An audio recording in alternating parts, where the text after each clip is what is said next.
Welcome back, my Tamasaba lovers. So today's the day I'm going to move the Tamasabas that are currently inside all into one tank. So Stripe, the big chunky Yamazan Tamasaba, had an anchor worm and he's been treated for the last couple of weeks. There's been no treatment for the last 2 weeks, but he was treated the week before that, and there's no signs of anything else wrong with him. Skin looks fine, he's all looking okay, no signs of parasites or anything like that. So I need to do a bit of a repair on the tank. There's a little bit of the sealant coming off at the bottom, and we've got the two marushin Tamasabas. The Calico Tamasaba's put on a lot of weight, it's doing really well. I want to put all the Tamasabas together just to try and give the new Tamasabas a little bit more confidence feeding. They will feed a bit more aggressively when there's several of them. I did a water change on the quarantine tank yesterday, and the temperature is the same, so they're both up to 20 degrees. So what I'm going to do is move them both over. I took some of the filter media from my filter and I put that into the quarantine tank because that's more established, so that'll be better. So I've got the 3-tower IKEA filter, so the middle tower, which had all the ceramic media in it, that's just been moved over, and I'm going to move the big sponge filter and have a bit more air going, make the quarantine tank a bit more movement in the water to get it agitated, helps with the muscle development. So let's get it moving, move them into one tank.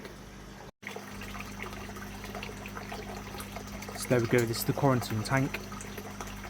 It's got the canister mechanical filter just to get rid of all the fish poop, and then it's got my IKEA box, which is 3 recycling boxes full of ceramic media and K3 media with water trickling through that, and then the big main box is a moving bed filter. It's got K3 media and air stones, and that all feeds into the pond, and it's got a nice little bit of flow, nice good circulation in there. You can see the tancho and the tiger Tamasaba in there. And what we're going to do is we're going to just get the Calico Tamasaba and Stripe the big Yamazan and stick them straight in. Normally, if you're moving around, I would like acclimatise them, but there's no need to because the water is the same temperature. So they should be right, they should be good to go.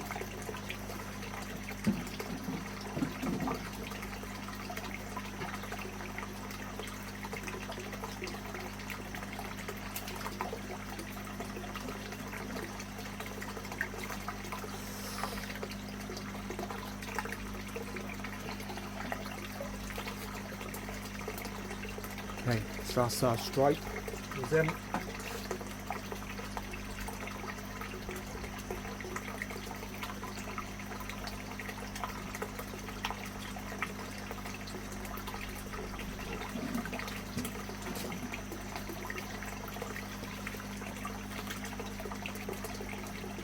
we go. And that's the Calico Tamasaba in.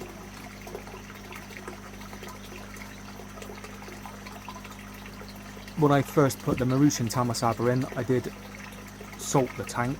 So what I'll do is I'll just do a quick salt reading in a second, and then I'll salt it up to about 0.3.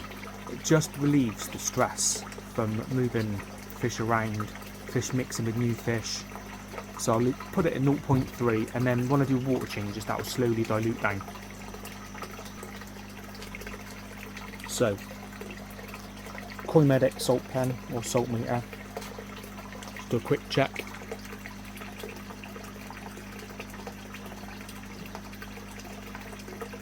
See what the salt's like. done a quick beep, so that's told me it's done. So 0.1%, so we want to get that up to 0.3, so I'll add some more salt in. It's pure dried vacuum salt that I'm using, and I would say always use a salt meter because it's really difficult to tell how much you've got left when you're doing water changes, because you know salt stays in there. People will say it evaporates, it gets cleaned out by the filters. It doesn't. The salt does stay in the water, so you've got to be really careful that you're not putting too much and that you're not over salting. I see a lot of people on like fancy fish groups using Epsom salt.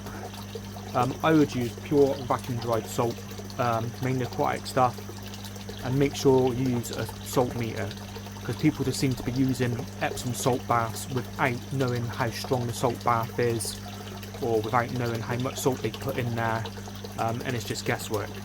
Really, you need to be doing 0.3 salt is a tonic, 0.6 for parasites, and anything really severe you can go up to sort of 0.7, 0.9, but you don't want to be any more than 10 days. Reduce the salt down with water changes, but 0.3. It's got a pot of salt. People mix it in with the water before they put it in. I'm just going to dump that in the last lot, because what that will do is that will slowly mix in with the water, instead of being pre-mixed with water and dumping it all in and changing the balance of the water straight away. That salt will slowly get absorbed and mix into the water. So let's just do one last check.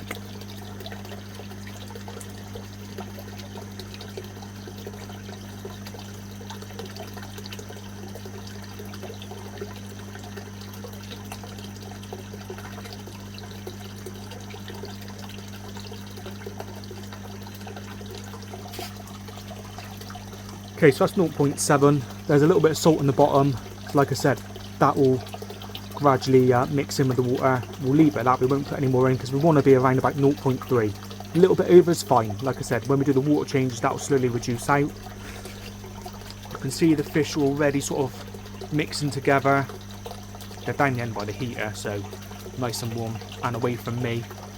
They're obviously going to be a little bit stressed. New environment, new mates in there, but they should settle in quite quickly. There you go, look, they're coming up this end now just as I speak. And hopefully, all being together, that will help them get a bit more competitive for food, and that will give the new little ones some encouragement to start feeding, and then we can really start piling on the weight while they're indoors before they go out into the main pond.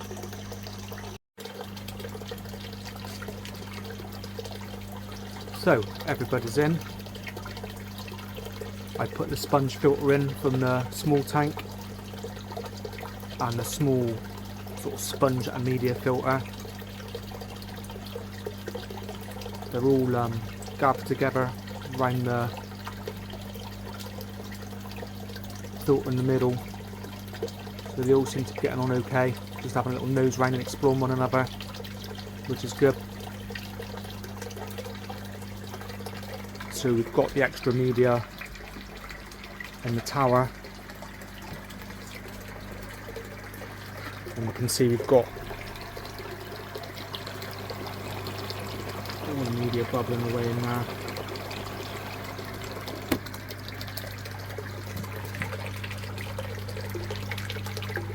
And everyone seems to be doing well. So hope you've enjoyed this video. Please like and subscribe. Everyone says like and subscribe, but it'd be really good if I get some more subscribers.